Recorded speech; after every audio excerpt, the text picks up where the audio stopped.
Hallelujah. Grace to all families and friends of the Hackensack United Methodist Church. Today, I would like to share my reflection on the gift of hope the Upper Room offers on October 22nd.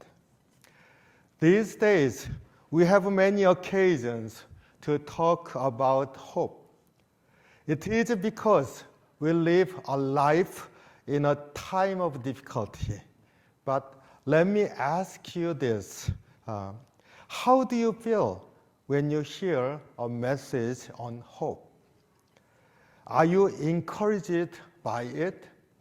Or do you become indifferent to it, thinking that it really has nothing to do with the difficult reality you are going through now? I have searched the nature of hope on the internet and I found some good descriptions. All these are the quotations from the internet. Hope is but the dream of those who wake, by Matthew Pryor. Hope is the last thing ever lost, Italian proverb. Hope lies in dream, in imagination, and in the courage of those who dare to make dreams into reality, by Jonas Salk. Fear is not a proper motivator. Hope wins out, by Michelle Obama. But the one I liked most is the phrase that Martin Luther King Jr. mentioned. Everything that is done in the world is done by hope. Martin Luther King Jr. changed the lives in our society.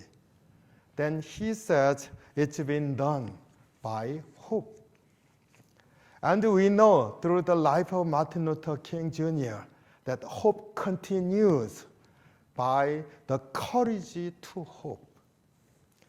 So I ask myself if I have the courage to hope for making things happen in life. In the same line of reflections, I want to ask you this simple question. Can you continue to hope when you face despair in life? During the week, I had a conversation with a person whose business is having a challenge to stay open. The person wants to pray for a way to continue the business. After this conversation, the same question kept scratching my head. Can you continue to hope? Can you pray in confidence? Steve Lawrence from Kenya shares his experience in youth ministry in the Upper Room reading. Many young people came to him for consultation on the struggling issues in life. He found that those who struggled with the problems did not want to hear about why life could be unfair to them, but they want to have a reason to have hope. Then he reminds them that the current problem is a storm that will come down with time, and then God is with them. This sharing from Steve Lawrence in the October 2nd reading of the Upper Room opened my eyes to see the root of our worries and anxieties in the face of the problems in our lives. We are scared because we are shaken from the foundation of hope. That is the reason to hope. We need a reason to hope in our lives. The reason to hope helps us to stand firm in time of challenge.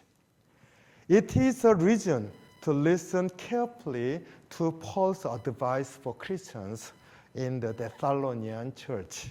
It is from 1 Thessalonians chapter 5, verse 11. Continue encouraging each other and then building each other up, just like you are doing already. Paul's advice is encourage each other, build up each other. Can you understand that hope is a gift of God? It is obvious that it's a gift from God because hope stands on the firm reason to get up again.